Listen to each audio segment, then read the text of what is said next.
Hi everybody, you're welcome back. I hit the wrong button, sorry. I'm just browning off my less than 5% fat mincemeat.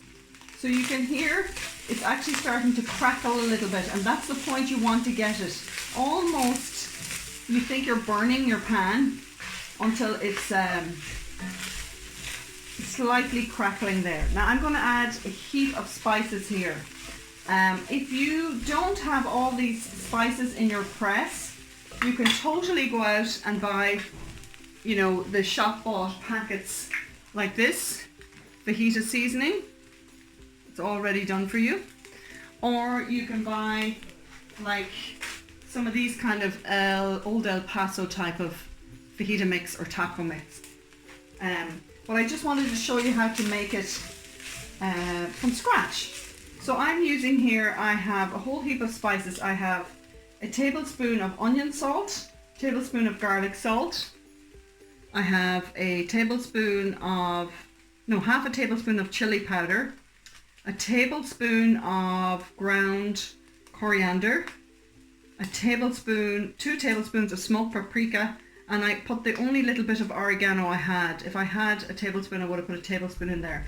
And I don't have any ground cumin, which is really ridiculous because it's one of the key ingredients for fajitas.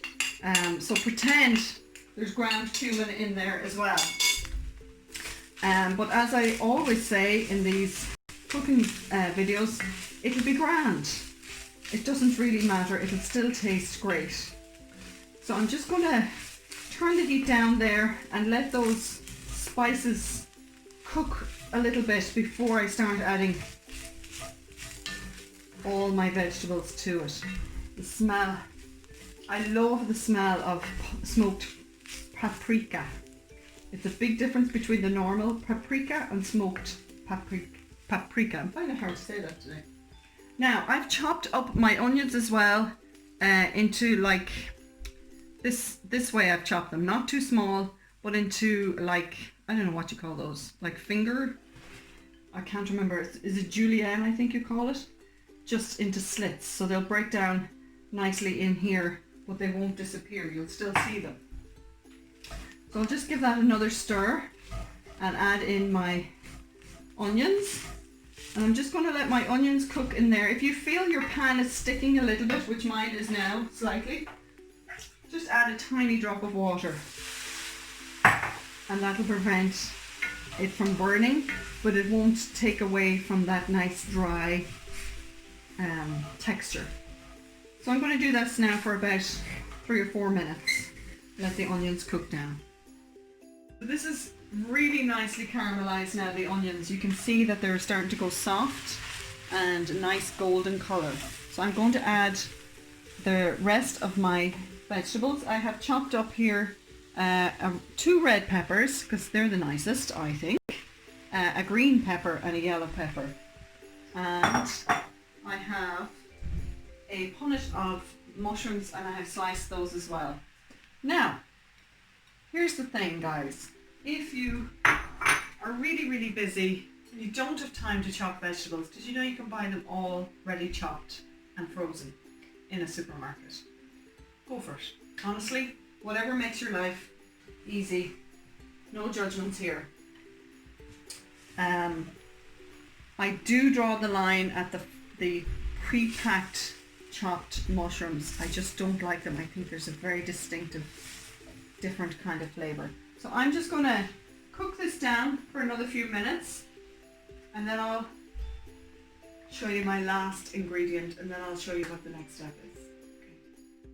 So the last ingredient I'm going to add are these little mange tout peas, which basically means you eat the whole thing in French.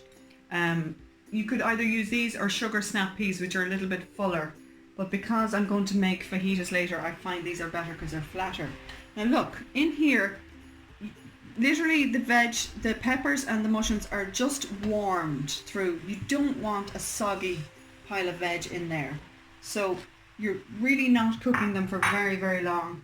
I probably cooked them there for about 5 minutes. That's it, that's all. And this literally, all I'm going to have to do is turn it around in here and that'll be it ready to serve, because it will continue to cook. The peas will continue to cook in the heat of the mince. So that's that part done, finished. Now, that would be lovely served with a little plate of rice and your fajita beside it, your mince stir fry beside it. But I wanted to show you how to make it into a fajita. So just give me a second, I'll be right back. My tortilla wrap here, okay? They're always better if you can heat them slightly. You can slightly heat them on a pan or in the microwave, because they just move. They've more fluidity when you're rolling. So you just scoop a couple of spoons in here like this. I'm sorry if I'm teaching people how to do something very basic that you already know, but I am just, for the sake of teaching, I want to show you how to turn it into 3 different meals. So the first one is stir fry, okay? And this one now is going to be your fajita. Sorry, Maria, I'm just going to move across here. I'm going to put some grated cheese directly onto the meat, because that'll make it nice and melted. And then I'm going to spoon some sour cream on there. And then I'm going to spoon on some nice salsa. I'm just using the shop bought salsa, but if you go back a couple of recipes, you can see I show you how to make some nice homemade salsa, which would be gorgeous in there. And here I have some lettuce from the garden, and I just wanted to show you this little tip about keeping your lettuce fresh in the fridge. Just put a little bit of tissue paper in there with it after it's washed, and it keeps really fresh in a Ziploc bag. So I'm just going to tear up some of the lettuce like this and spread it over the top, and there you go. There's your fajita. To tuck it in, you just push it in that way first, and then wrap it around like this, so that the bottom is catching all the juices. And away we go. Should I do a little taste test? Yeah. I think I should. That's so good, guys. So healthy. Maybe the wrap is a little bit not healthy, but you can account for that. So, delicious. Next step, I'm going to show you how to turn these into enchiladas. So I'll be right back. So, I'm just mixing through the rice into the fajita mix, okay? And again, you can use as much or as little rice as you like. Depends what way, how much meat you like, how much carbs you like, or sometimes in this house, if you needed to stretch a lot further, rice is the cheaper option. Okay, so I'm going to get my tortilla wraps again, and I'm going to pop them in here like this. Do you want to come a little closer, Maria? So, I see the way I have 2 each side, almost like taco shells, and I'm just going to basically fill it up like that, like you would as if you were making your tortilla wrap. You can add a little bit of salsa again here if you like it, you don't have to, and a little bit of grated cheese in here is very nice, just like that. And then you roll it up and just flick it over. Okay, do the same to the side. What I'm going to do is just drizzle it slightly with my grated cheese on top, just to give it a nice crunch. That'll give it a lovely crunch. And then drizzle with my passata. Not too much, just a little bit. Just like that is enough, okay? A little bit more cheese, it might stick better now with the passata on there.